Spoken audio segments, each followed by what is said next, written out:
are going to Toronto. And we are going to say hello to my man, Sam Fleming. What's going on, Sam? Not much. I actually moved 2 hours north of Toronto to Collingwood, which is like a little Aspen kind of town here with a mountain. So it's a great time of year, summertime, and with what's going on, just to give the kids some space. Nice. The best time to be in Canada is July and August. I know that firsthand from hockey camp. So, yeah, spent a lot of summers up there. Just love it. But I still got my red glasses from when the Raptors were winning at Canada Day last year. See if they can repeat as champs. Dude, man, Raptors last year was so awesome to watch, and I'm not a Raptors fan. Taking down the Giants, quite the dynasty. I love it. So, Doc, what's going on in Hawaii? How are you this week? Good. You know, I want to say the weather is nice, but that would be just repetitive because it's always nice. It's getting a little hot, but other than that, yeah, everything.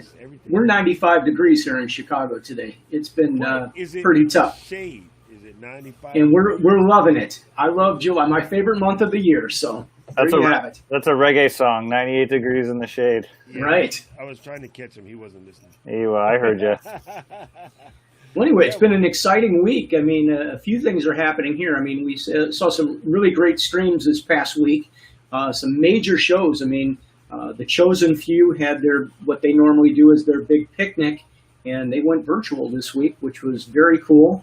And actually, next week, we are going to be joined by one of their DJs. We are going to bring on Alan King. He is going to be here, so stay tuned for that. Obviously, next week, we do this every week at 2 o'clock. But this week, we're crossing the border because a lot of things have opened up. And, we're, in addition to streaming, we're also like mobile DJs for the most part. And so we're just starting to come to life here in Chicago. How about you, Sam? Have you guys opened up? Are you doing events in Canada now?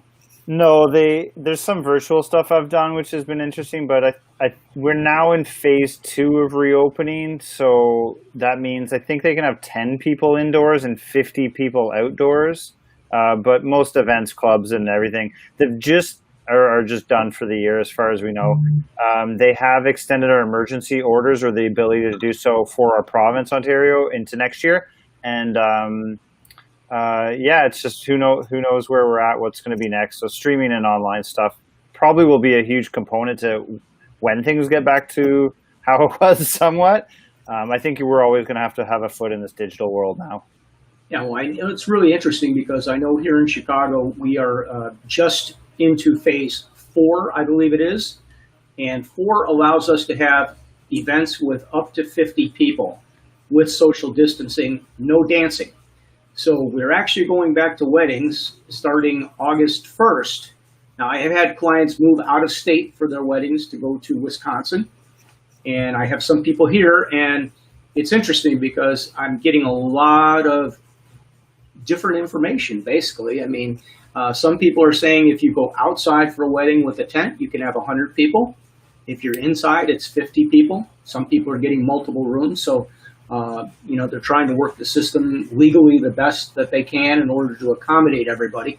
But, one of the things that's happening now is I've got a wedding that's coming up, and one of the first things they asked me about was streaming. So, we all jumped into the streaming game when the pandemic started in a way to communicate with everybody and be a part of this. And that's how I met Doc, of course. And I don't know if I've told everybody the story of how I met Doc, but we both got into this Ecamm thing and hit it off pretty quickly, and music interests and everything, and great guy. And we decided we'd start this show. So we've been trying to bring different people on every week and see where we would end up going with this, because I really do believe the streaming thing is definitely here to stay. And as we fight through this COVID-19 situation, it seems like it's more and more important that we have the streaming. And now I think we're going to be able to put this to work at actual events, because people are, if they're having to have 2 rooms, they don't want people in the other room to be the stepchild if that's where the ceremony is not happening. So they're asking for, can you guys stream? Can you stream it and, put in a couple TV sets down here, a couple big monitors, and make it happen so everybody can be a part of the same party. So, this is a whole new world for us. I don't know if this is something that you've talked about up in Canada, and if this is something that's appealing, but it's definitely a different direction for what we've been doing in the past. The bar we do the disco night at, the Piston, has put a TV in the front and actually provided DJ gear for those that don't have it at home to come and do their nights actually at the bar, so they could stream from home in a back room because we're only allowed 10 people. So they started selling burgers and beers at the front door, which is fine. I went and did it last week, and it was nice to see everybody again in reality. But yeah, it was just like barbecue smoke to an empty room. It was like broke my heart a little bit.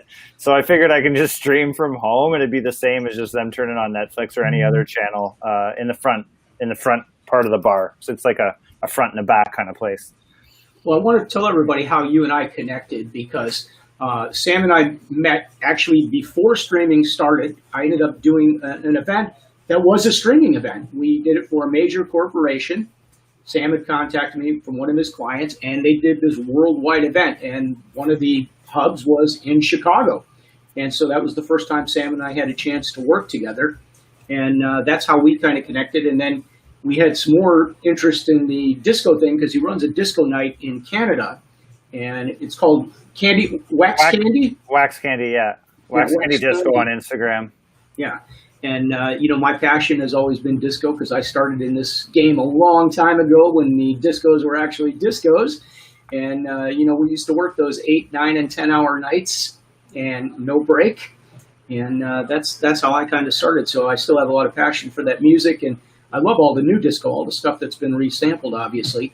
And Doc, your passion, you're coming from New York, and that is the disco capital of the world from back in the day. Yeah, it's kind of funny from back in the day to like now. Like, it's just really fun to see what everyone's doing musically, and where the industry is going.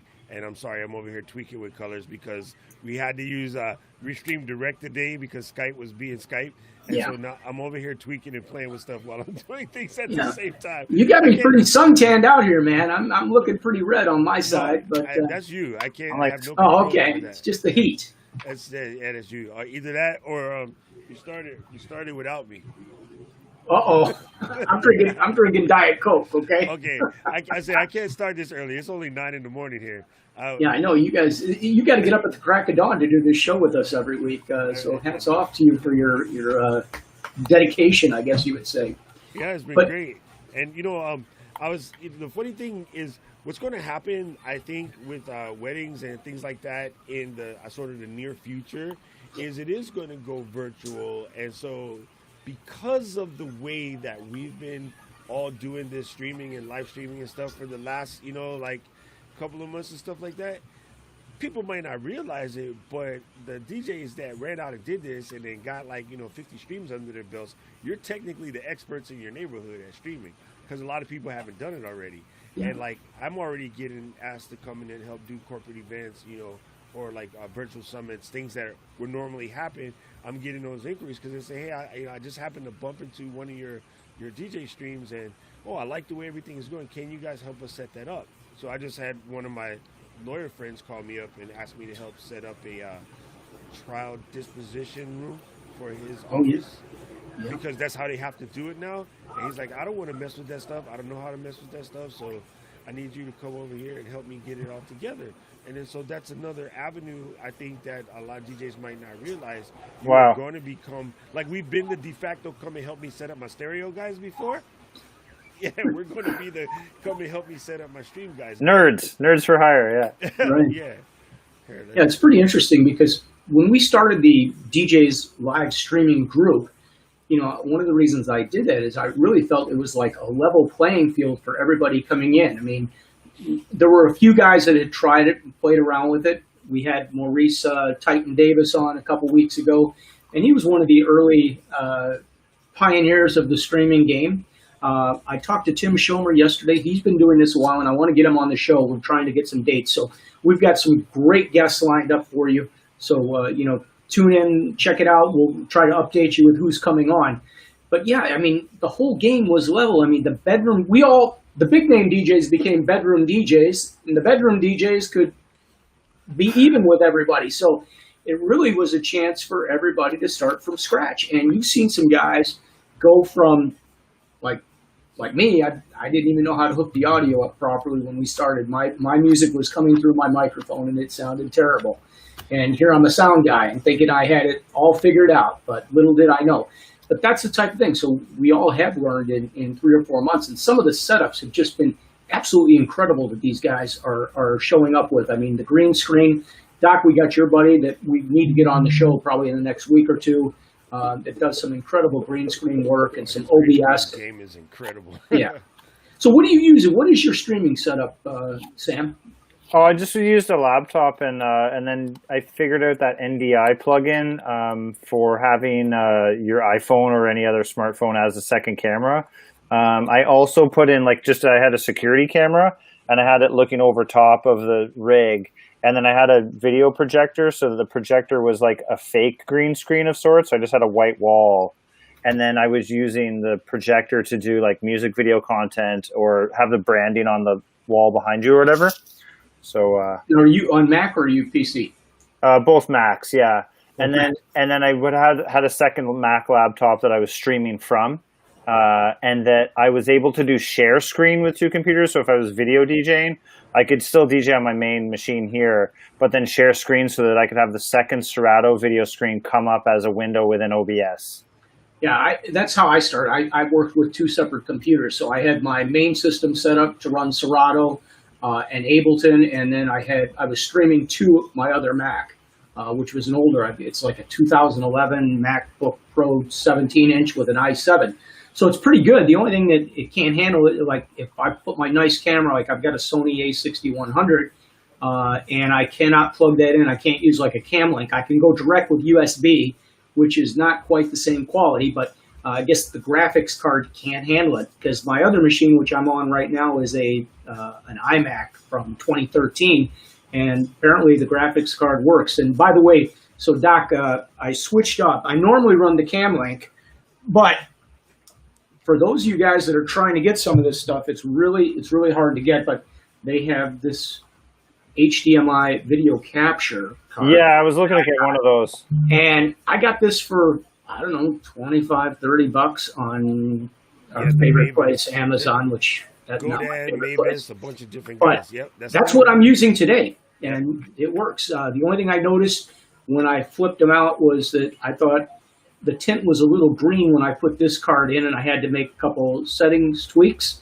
And now I think it looks pretty good. I mean, you guys, I look a little oversaturated at least on the screen that I'm seeing from you guys. On my screen, it looks a little bit better. Of course, that's my opinion. I did the screen doesn't lie. A comparison. My buddy got one of those, and we did a comparison with it.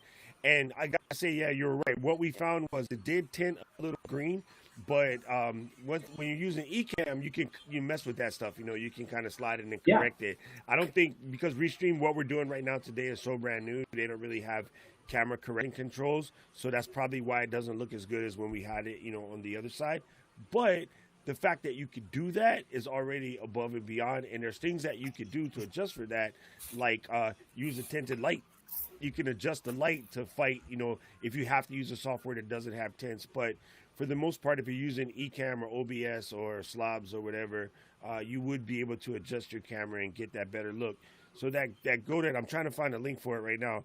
That Godan is sold under Godan, it's sold under Mavis, and about 8 other different names. Yeah, there's a lot of different names for it, and there's a lot of different prices too. You can pay anywhere from like $20-some up to like $60 or $70 for one of these, but it actually does work. It's a far cry from getting price gouged at like $300 for a cam links were going for like $350, believe it or not. I mean, a lot of the stuff that's popular has been pretty pricey.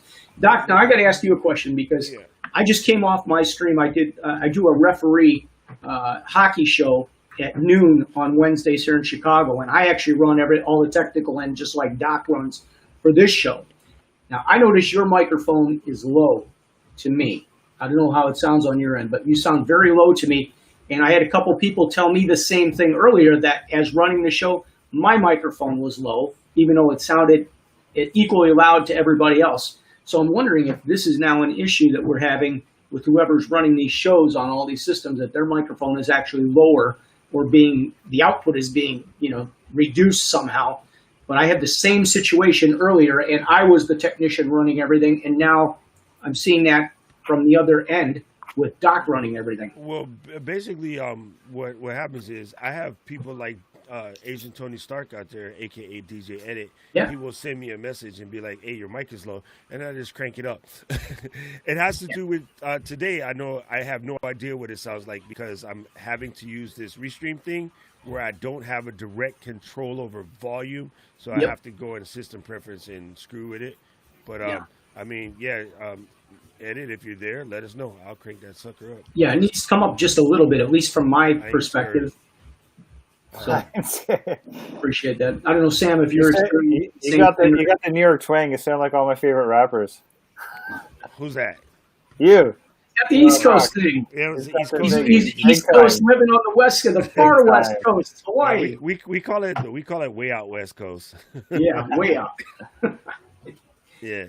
Yeah. So I did. It's funny because I'm looking at this this sort of thing I have here on Restream, and I have no way to increase my audio. However, what I can do is.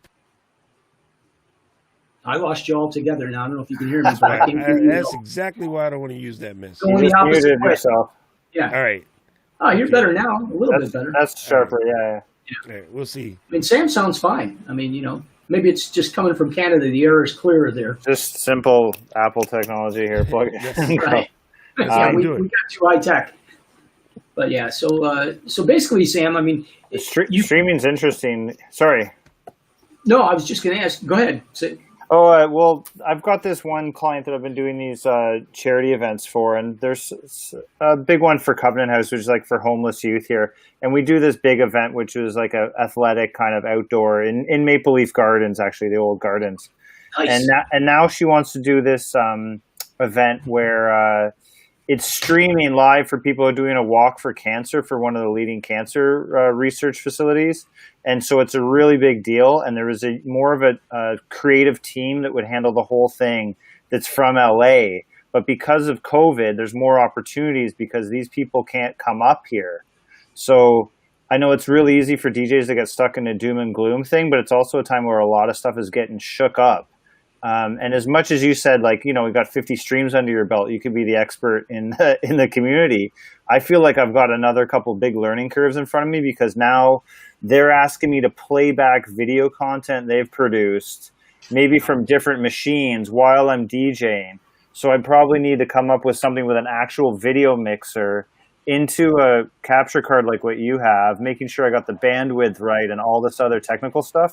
So I think it's like coming in. It's easier than that. I got you. Okay. I had a guy. I've got to send a quote to this woman that's hired me for a bunch of parties.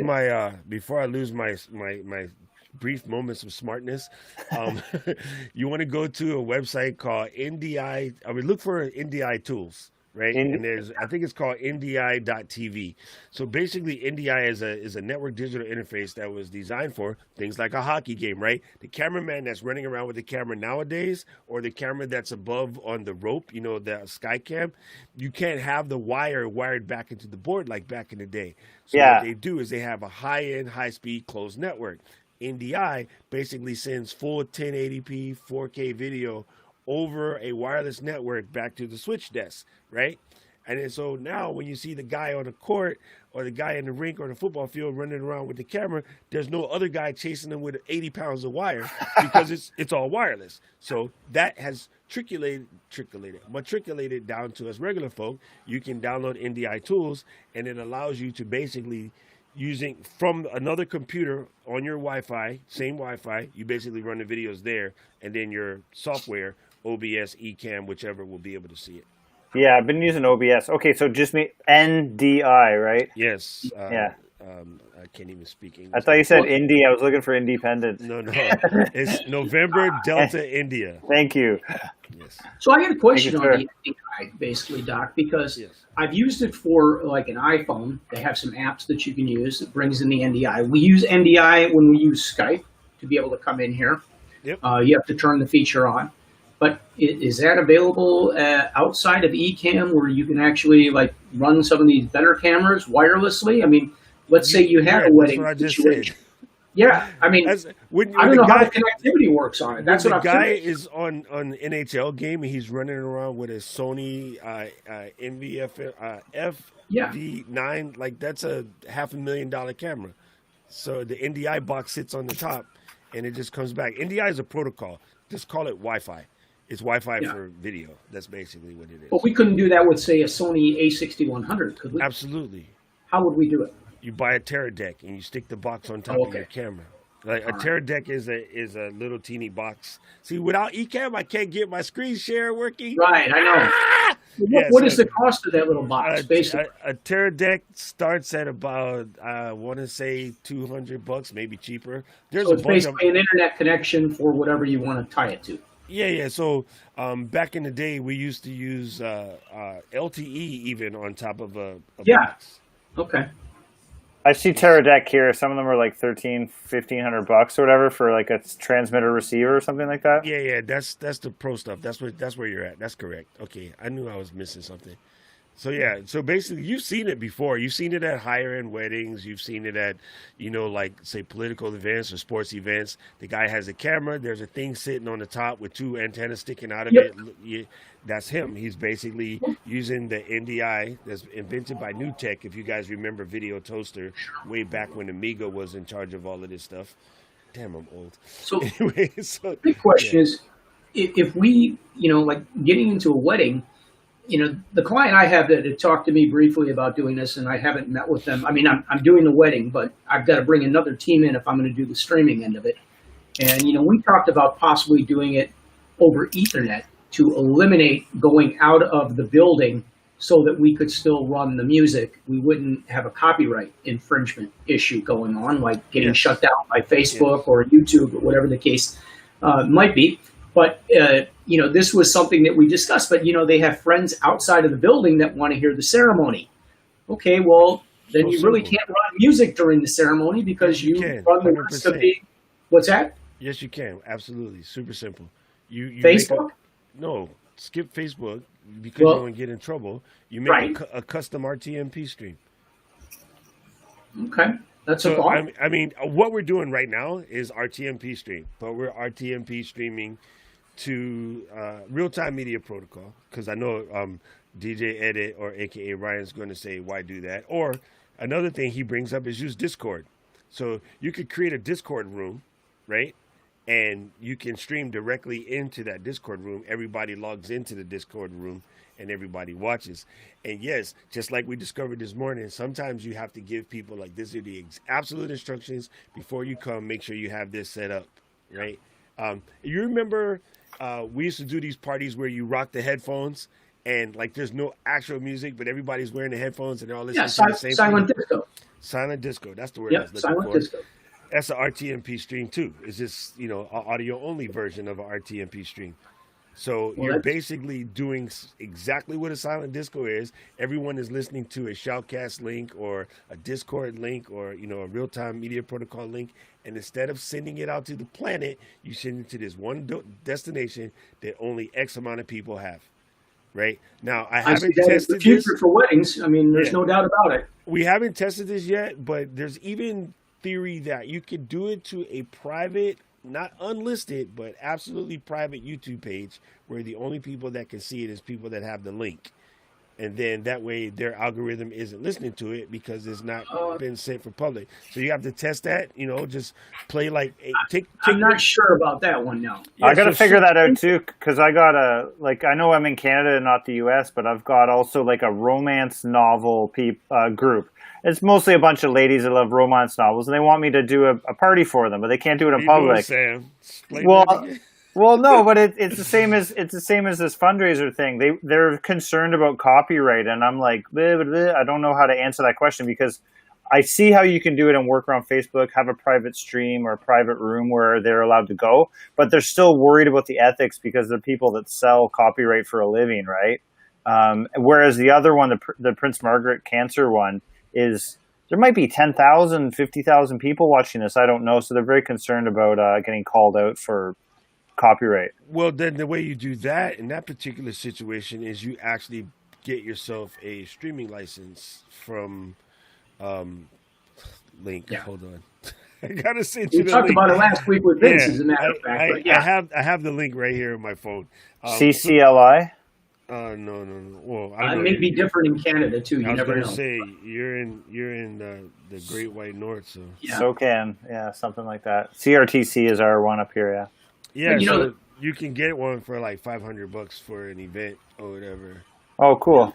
and then you're gonna. But yeah, I'm curious because I still think if they have a spider, whether it's Facebook, YouTube, whatever the case may be, just because you go to a private room, I still think you're being held to the same copyright standards that you would be, because I don't think they can turn that on, turn it off that way.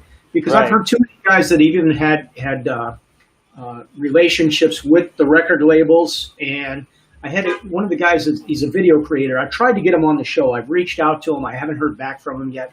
But he had a deal set up with Instagram, and it was for a charity deal. They made all the arrangements with Instagram, and they were basically guaranteed that they would be able to operate freely with no problems. And they did it, and that was not the case. I mean, they couldn't even stop their own technology from taking over and doing Oh, what wow. it was supposed to do. So that's why I wanted to bring him on, because I really wanted to hear firsthand what they did and how how it was supposed to have rolled, and what the reasons why they couldn't control the technology from kicking in on them, because it was all agreed to and set up with that company. So it was kind of interesting, and I'm still trying to get this guy. I'd love to have him on. I think he's down in Atlanta. Don't quote me on that, or Ohio, one of the two. But we'll try to get him. But again, I just don't see how we can possibly eliminate that spider once it's in there. And I know other guys. Somebody said they work with one of the recording artists. I don't want to say which recording artist it is, but because they have their own original music, if they do a concert basically online, that they're somehow put into the system differently, or they get something done so that they are not getting called out for playing or for singing their own, music that they own the rights to. But, the whole thing is crazy, and I wish we could figure out a better way to do this, because as this continues, and it doesn't look like it's slowing down anytime soon, it seems like things are picking up. We're going to be streaming for a while, and I think even after that, streaming is here to stay, 100%, that's guaranteed. So I think the more the guys are learning the technology, and we all can, come to some understandings on certain things, the better off we will all be moving forward. Yeah, so that's kind of the key element of it, is understanding that this is not going to go away when everything gets better, because what's happening is people are sort of learning. People are learning, like, what were the benefits of doing remote stuff in the first place. Us tech people have been screaming at the top of our lungs for years. Back in 2012, I was on the tear to try to get everybody. We have a small town with a lot of cars, okay? And our traffic here is ridiculous. Like, it is the most insane thing ever. Like, it literally can take you an hour to go 4 miles in certain parts of traffic. It's super sick. So back when we first got the Spectrum first took over our internet company, and we were able to get everybody's internet speeds where the basic package was over 100, down. We were like, so many of the offices need to let people work from home so that they could stagger the traffic time. So instead of saying, have you here at 7, you could come in at 10, but I need you to work the first 3 hours at home. And, so we were going around to different companies and try to explain to people how they can do it. And some companies got it right away, and they started doing staggering times, and, it was great. And it was something that we were working out with the Spectrum business. And so we would go around to all these different buildings and explain it. And so many companies, like, they're just old school, think that, if we let people stay home, they're going to goof off. And I was like, bro, they get more work done when they don't have to worry about if Mikey's okay for school, did he get out the house on time? Because you were there. You saw Mikey leave the house on time. So you're less stressed. You can actually focus more on work than you're at the office thinking about it. And they couldn't wrap their head around it. Well, this pandemic thing, you're hearing from people like, our productivity is through the roof. Yeah, because when you're at home and you're less stressed and you can see what's going on with your house and your kids and your family, you actually focus more. And they're like, oh, man, we should have been doing this remote work a long time ago. 100%, yes. I was like, bro, I've been telling you guys this crap for like 8 years, And, even I know of a person who asked to rework remotely for their job, and the job was like no. And then so it's like, well, I need more time for my family because of aging parents, so I'm gonna have to quit. As soon as they're ready to quit, oh, we'll get your computer set up. Can you work from home? Yeah. You see, so this new environment is waking folks up to what us tech people have been doing forever. The guys that wrote your Instagram app don't even live in the same town.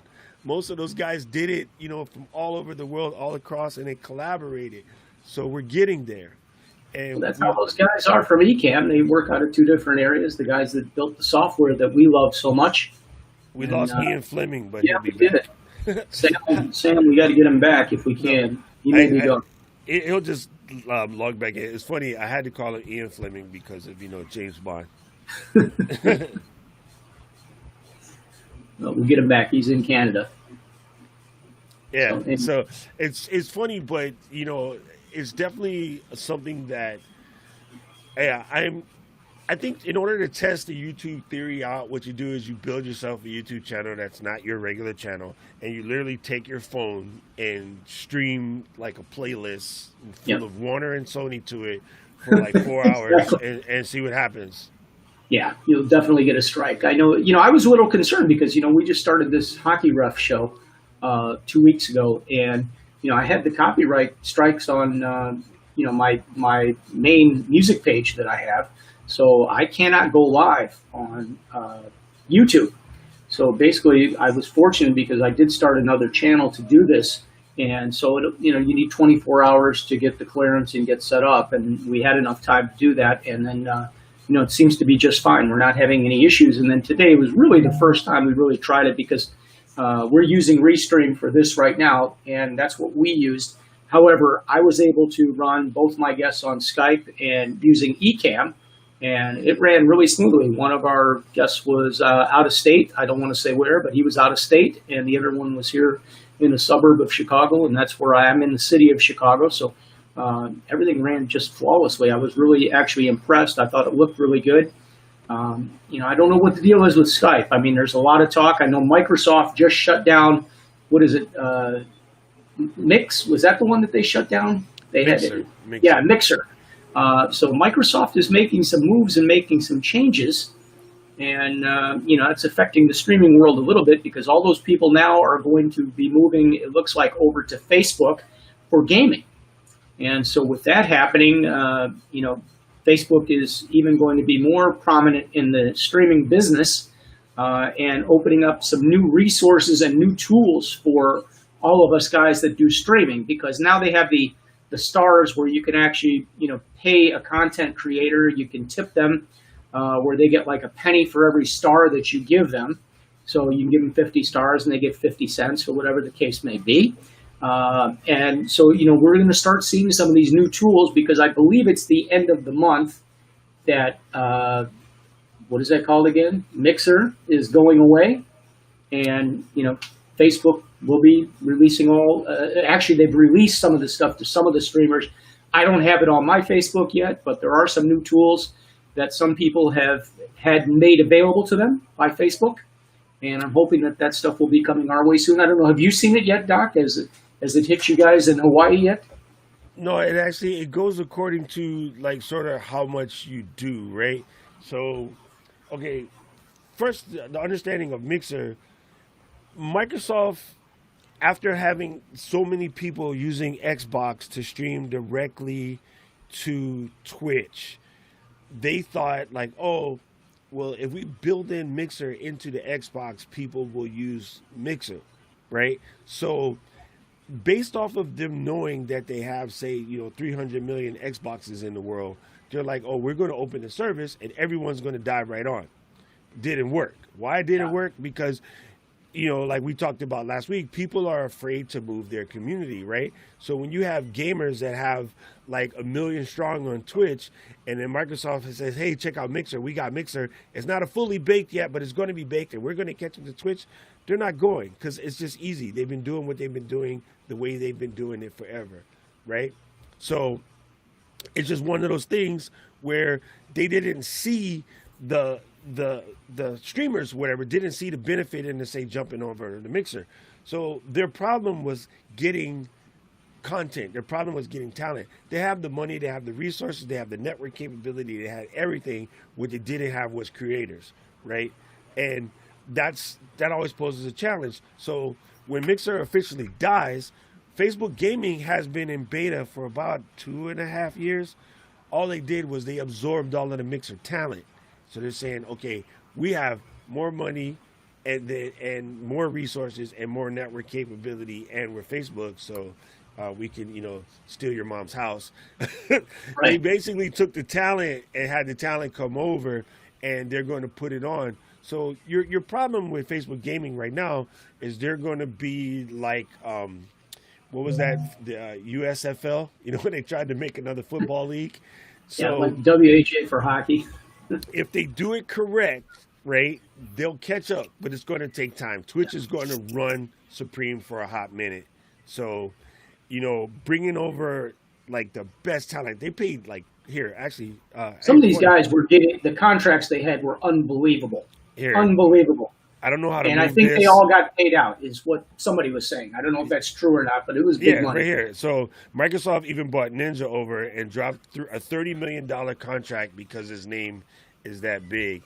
Yeah. And like that didn't drive people to Mixer by bringing over like one of the biggest things.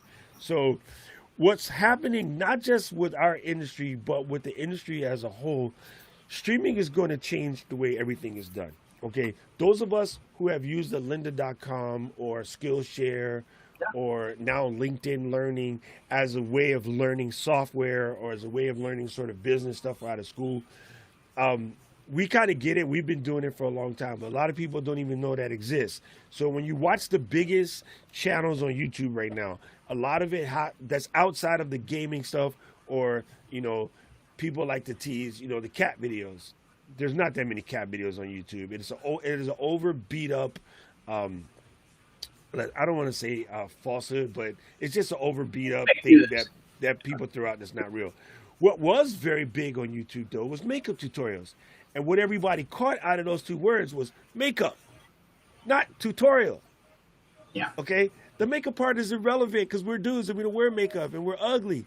But tutorial was the word that people didn't pay attention to. So there was a guy who was a plumber who got, basically 86th out of his government plumbing job, and he was pissed, but he was in his 60s. And so he goes, I know what I'm going to do. I'm going to just walk around with my iPhone, and this is like iPhone 3, right? Walk around my iPhone and fix all the plumbing stuff in my house, because now that I'm fired, I got to do this. And then so within about 6 months, the dude has 6 million followers of a bunch of dudes that need the honeydew, the kitchen sink, and the backyard faucet, and the outdoor sprinkler, and the toilet. And so here's a 65-year-old guy. I'm not a computer person, but I know how to effing plumb. Watch me plumb. And he showed everybody how to plumb. When you go to Home Depot, the idiot there's going to tell you to buy this toilet ring for $5. It's a piece of crap. This toilet ring is $7.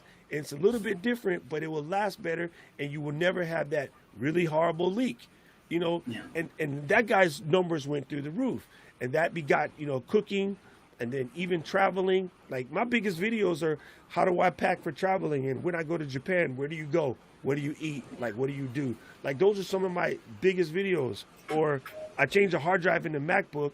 That video has almost 800,000 views. Why? Because tutorials is big. So teaching what we do as a craft, only a couple of guys on YouTube are doing it, but look how much videos they got. Yeah. I got to give a shout out because for the guys that, we've got a lot of music people here, and we are talking about tutorials, and I want to say hello to Asa Doyle. He runs a company called Groove 3, and it is like a Lynda type thing where it's learning. But it's all really based for musicians. So, guys that are doing production, they're trying to learn Pro Tools, Ableton Live, Logic Audio. You want to learn how to run plugins. You want to learn how to produce or master a record. And he's got a great site. He's a super nice guy. And we tried to connect earlier in the pandemic. He's doing all this really cool video stuff online during streaming.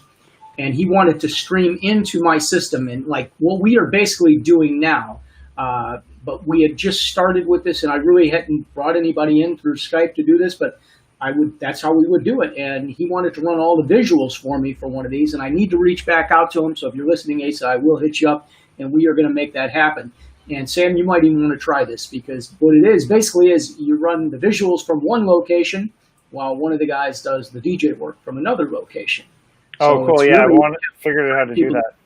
It's very cool. So I got to reach out to him and make that happen. Remote live producing is also about to become one of the biggest new jobs in the industry. And there's a couple of guys in our Ecamm community that run webinars and stuff right now.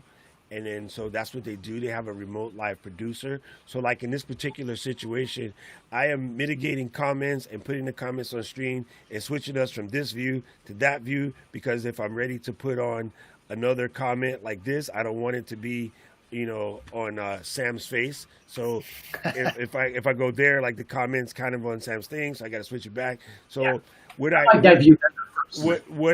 theoretically would be able to do is send an admin setup to this to say DJ Edit or Ryan, and then Ryan, okay, we did radio together, so he knows exactly how I am. He knows how I flow. We worked in the DJ booth for many, many years. He knows my style.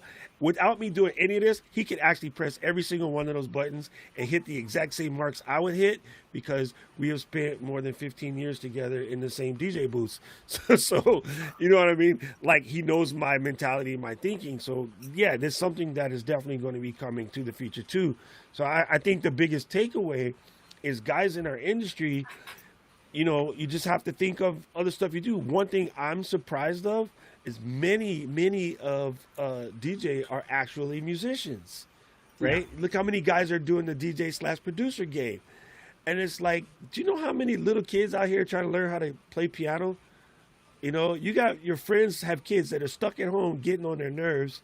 And it's like, look, go and get this $80 MIDI keyboard, plug it into your Mac, and I'm going to teach you how to run scales.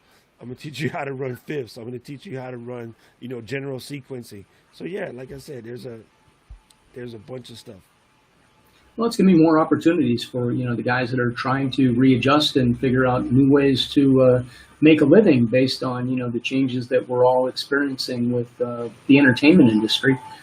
Because let's face it, I think our challenges are probably still ahead for at least another year. I mean, I hope that's not the case. I'm hoping by maybe May of next year we can kind of get back to more of a normal, more so than we have right now. But there's no guarantees at this point. Because well, I'm laughing at Ryan with his team augmented sevenths. See, like I said, a lot of DJs are musicians. Some of the best ones I find too, because they actually understand music, and what gets you kicked out of the band should get you kicked out of the DJ booth too, for playing out of time or out of tune. Yeah, what did it for me is I was dancer first, so like I knew like just the basic counts, So when James Coles was teaching me how to count in this 16th, and then this one's going to ride for 30 seconds, so you can come in at the beginning and chop it early, or you can bring it in the second. Like I knew all of that because I can dance, so I can count. Right? Yeah. And it was like, oh, this is easy.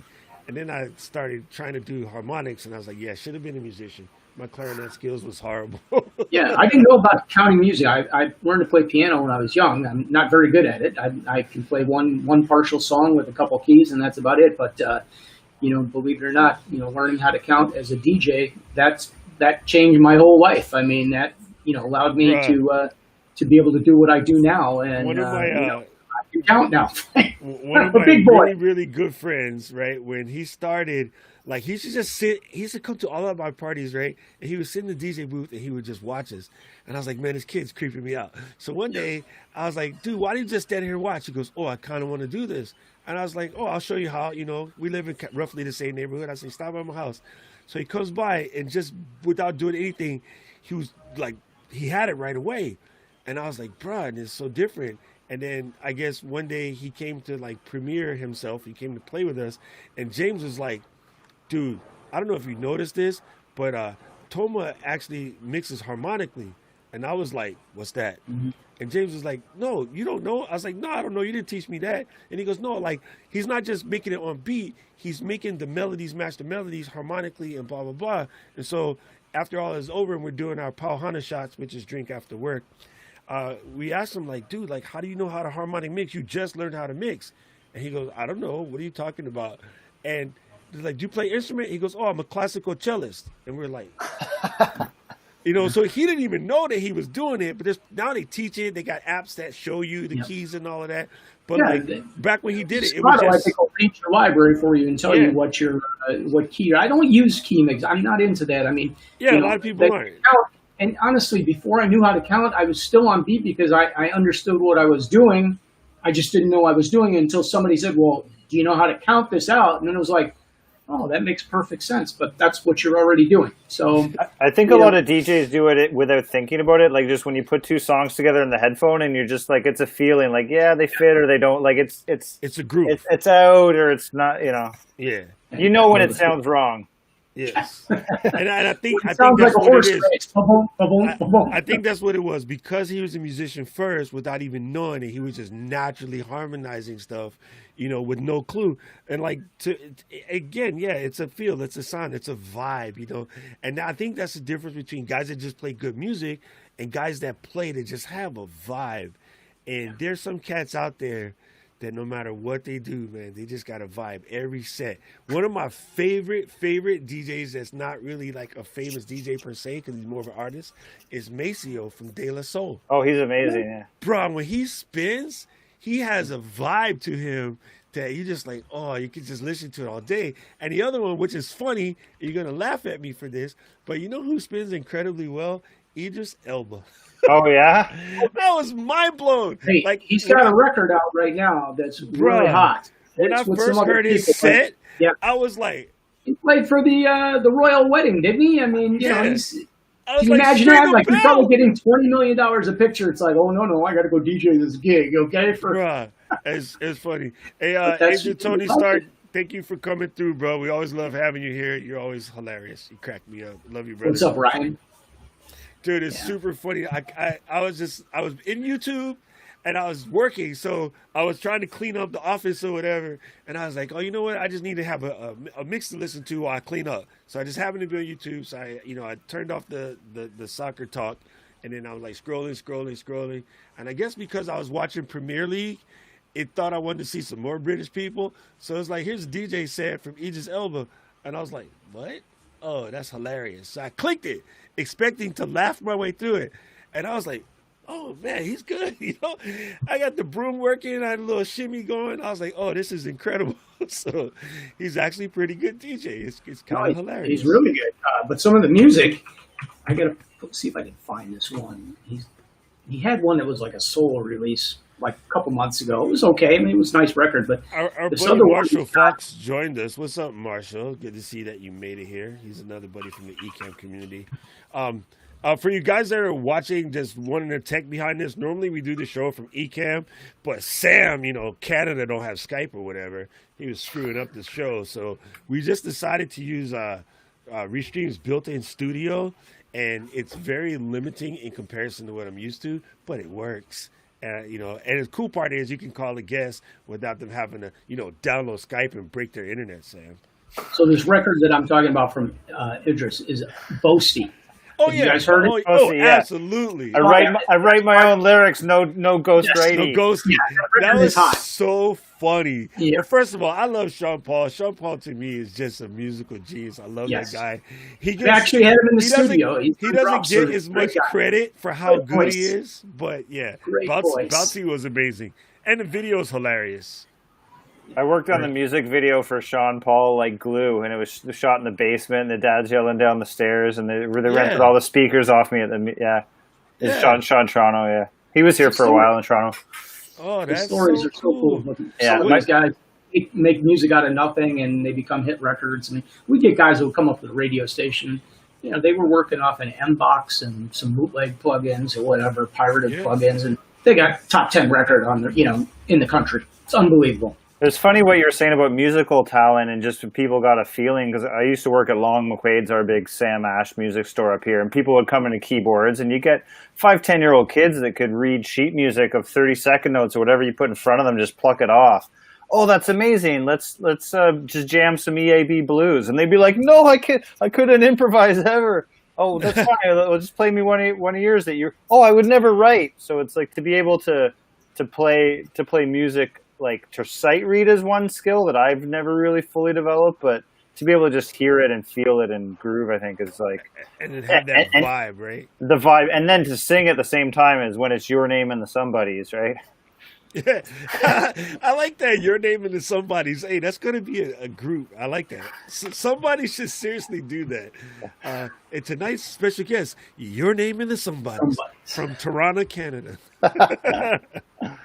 So Sam, are you doing a regular night now with your streaming, or are you guys are you still like pumping it out weekly at a scheduled time, or how you? Yeah, we took a knee the last month. Just two white guys playing disco was just time to just take a pause. But I also cracked my thumb pretty good, and I was also moving, so I moved my whole studio. So I'm just getting it fired up. I started last week back at the club, and I was using Twitch, but restream into Twitch, into Facebook and YouTube, and also Instagram. So I'd sometimes set up Instagram on another sound card on another phone, just trying to push people over to Twitch.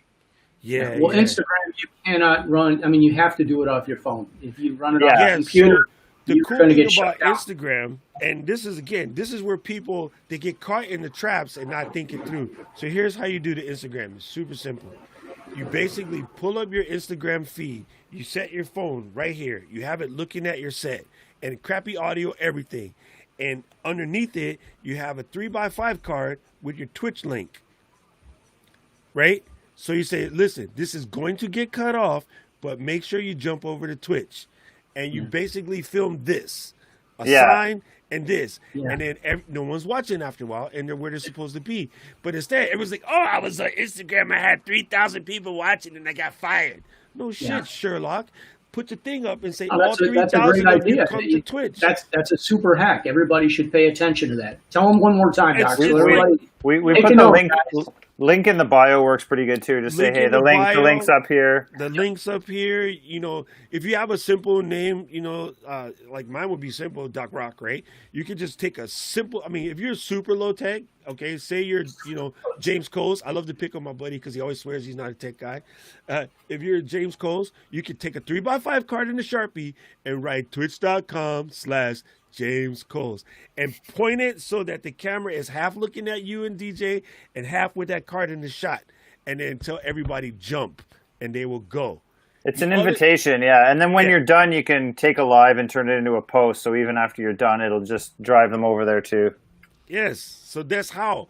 And then when you're not streaming throughout the week, you say, I'm going to be on Twitch this day and time. And you just keep putting it there. You keep putting it there. Now, the biggest problem for me, and I'm admitting, I'm talking to myself right here because I do it. I do my live streams randomly, and I should stop doing that. Right? Yeah. Something like this, where we know 9 o'clock on Wednesdays, I got to be here, or 2 o'clock to Scott, and probably it was at like back, like 4 o'clock to you, right? Like you just say, I'm going to be here. If you tell people I'm going to be where I'm at, they'll show up, right? Same way they used to come to the Hana room on Saturdays at 10, like they knew where you were going to be. You gotta schedule it. Try to be where you're supposed to be, and then they'll come a lot, you know, more. And then you don't have to. I'm afraid to bring my crowd to here. This is what Vince said, and it stuck so hard in my head because everyone says that. I'm afraid to make my crowd jump from Facebook to say Twitch. If your crowd won't jump from Facebook to Twitch, they wasn't your crowd. I know for a fact when I went from Club Blue to Club Orange, everybody came with me. You know what I'm saying? Which you're gonna get a lot of looky-loos on Facebook because you know your stream they're going down their stream and they're seeing something and they pop in, and then you got the other guys that are just DJs that are just want to check you out but don't want you to know they're there because that wouldn't be cool. I'm not checking out your stream, or they pop in and hey, and they're gone. You turn around and say hey back, they're they were gone like 10 minutes ago. Okay. They stayed for like 30 seconds just to see what you had, what you were doing, how many viewers you had, that sort of thing. So, Actually, I think DJs do that a lot too. They just check this. They just check to see what other DJs, how much people they got, and stuff like that, and then they leave. And I think the other thing that I've picked up more recently than not is I try to watch more and more and more of other DJ streams because I just feel like I'm supporting. So Absolutely. I've been finding myself listening to a lot more sets because I just want to be supportive. And so if adding one more number to another person's number makes it seem like, the other people want to stick around, because here's what happens. Someone comes to the feed and there's 20 people watching, they might not stick. But if someone comes to the feed and there's 300 people watching, they're going to stay, if nothing else, to watch the dumb stuff people say in comments. Well, I mean, it's great. I mean, you do get to interact. I mean, that's the beautiful thing here. The comments count, and people, support the DJs, guys. Give them some love. I'm here to learn. I'm here to learn too. Like, even the worst DJ in the world is doing something right if they keep getting booked, right? So I can always learn from everybody. Absolutely. I love what Robert says. Robert always has funny comments or anything. He says Hey, Robert. He loves being a DJ voyeur. Yeah. Wait, shouldn't say Canadian. I mean Canadian. I shouldn't say French words in front of the Toronto guy. You work in a club. You're a people watcher. That's been one of my great pleasures. True that. My entire career is to watch all the people. And if you can create the fun for them to enjoy it, more fun for you to watch. So that is 100% true. I never really thought about it like that, but that is 100% true. Because that was always the best part, was just looking at people. Yeah. Sometimes it's funny. Sometimes something endearing would happen. I've seen a metric crap ton of proposals. You've seen like people cheer their friends up, or surprise birthday parties, or like just all kind of myriad things. So yeah, that's a true story. Yeah, love it. Well, guys. Before we go, I'll tell you a quick story. One of the best things that ever happened in my career was we had a like Hawaii is in a weird spot, right? So Japan is here and then Cali is here. So when people come back from the world tour, Japan it's normally their last stop. On the way home, it's such a long flight, they'll stop here, and the label will be like, hey, we're going to give you guys a couple days in Hawaii to kind of like stretch your legs and relax, and thank you for a wonderful tour. This was very common back in the days. Right, so one day, this guy, DJ Mad Spider, walks into the club, and he's like, "Oh, I got some people here with me, and they're from the mainland, and they just want to kind of relax or whatever." And it was like, "Okay, yeah, come in." And then it was the Fugees, and I was like, and of course, all of the dudes were like mad struck, like over Lauren. And then so Spider goes, "Oh, it's Lauren's birthday, so." Can we get like a special table or whatever? It's like, yeah. So we totally stopped them up with VIP and everything. And so I told my DJ partner, I was like, hey, hold that thought, because we loved the Fugees back then. I said, hey, you got to rock this for 15 minutes by yourself. He's like, where you going? I'm going to run to Zippy's and buy a birthday cake. So I ran to Zippy's. I bought a birthday cake for Lauryn Hill. I came back and I presented to her and made her cry, basically. And then they came into our booth and they did a set. And Matt Spider and I did like a DJ versus beatbox battle. And it was just this incredible, like, fun thing. I got the freestyle against Wyclef, and like they were still like first album, so they weren't like the Fugees of what they became. But the fact that you bring in a celebrity, and just for S&Gs, here, let me go get you a birthday cake. And Hawaii has a very special birthday cake known as a dobosh. It's like a double chocolate on top of chocolate with a side order of chocolate. It's kind of hard to describe, but if you taste it, you will fall in your spot. If you're a chocolate eater, you're done. You're just going to be like, oh my God. Coming out there for one. That was the greatest thing ever. So like, even for her, like a kid from Haiti, to like have a dessert that she's probably never ever going to find anywhere else either, because it's a very Hawaii thing. And yeah, it was literally one of the greatest things. So that's what we get. We love doing stuff like that. And now we just have to figure out how to do it virtually. And then so, if you're able to just call up a buddy, and maybe you're just going to play like a 30-minute practice set to a group of friends because somebody's birthday, you'll change their game. And then that will give you the energy to go do your Twitch. Absolutely. Well, guys, thank you so much, Sam. It was a pleasure having you. Hope everything is great up there in Canada for you, and continued success. can't wait till we can get back to doing some events. We need to do one of the disco parties. And Doc, always a pleasure. Hawaii, I'm still planning on coming out there one of these days. I can't wait. Sam, how can people get a hold of you, contact you, find out about evolved entertainment? What the heck is it? Involved? Evolved, yeah. Evolved ENT on Instagram. Wax Candy Disco is our thing. Wax Candy on Facebook. Wax Candy Disco on Instagram. And I go by Efsharp, not G flat. I like the Wax Candy Disco. That's a sick. Yeah, man. Well, we still jockey some discs. Yeah. Oh, there you go. Good stuff Hence right the there. name, right here. The night I did before it was called For the Record. It was all vinyl DJs. It's just nodding to Judy Weinstein that was with Frankie Knuckles and all that. You see the vinyl back there? That's Where? all disco, right? Man, I remember that. And over here, disco I record got just being 3 more racks over there. So yeah, and then I got a room back there with more disco. I know it's cliche as all get, but like I remember my first disco record, and it was Donna Summers, and I was just like played that record to death. That was the first disco record I ever bought. I Feel Love? Played that record to death. Yeah. Greatest disco record ever.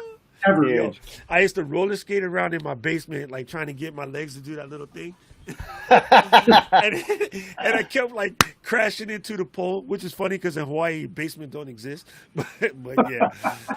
Yeah, that's cool. Anyway, I appreciate you guys. Thank you guys so much. Don't forget, every Wednesday, this is your spot. Next week, we will have Alan King from The Chosen Few will be joining us. So check it out. It happens at 2 p.m. Central every Wednesday right here.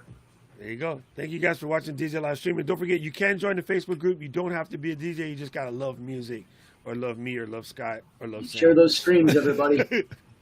Sharing is caring. I appreciate you guys. Have a good week.